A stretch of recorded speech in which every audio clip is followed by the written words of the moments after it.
বেলাল রাদিয়াল্লাহু তাআলা আনহুর মূল সম্পদের পরিমাণ ছিল মাত্র একটা লুঙ্গি। একটা কি?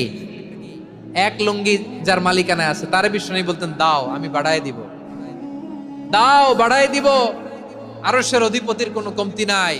আল্লাহ বলেন, তোমাদের গোটা পৃথিবীর সব মানুষের যার যেটা লাগে সবও যদি দিয়ে দেয়, আমি আল্লাহর ধন ভান্ডারের 1 ইঞ্চিও কমবে না। চিল্লায় পড়েন আল্লাহু আকবার। যারা দান করে তাদেরকে আল্লাহ পছন্দ করে। আপনারা দান করেন তো? হ্যাঁ, নাকি পকেট থেকে হাত বেরোয় না? বের হয়। মুক্ত হস্তে দিবেন আমার ভাইয়েরা, মুক্ত হস্তে। আল্লাহ সুদকে ধ্বংস করে দেয় আর দানকে বাড়িয়ে দেয়।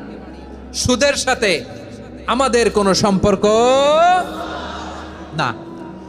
আল্লাহ বলেন, ইয়ামহাকুল্লাহুর রিবা ওয়া ইউরবিস সাদাকাত। আল্লাহ সুদকে ধ্বংস করেন, দানকে বাড়িয়ে দেন। পকেট থেকে দিয়ে দিলাম মনে হয় কমে যায়, আসলে কমে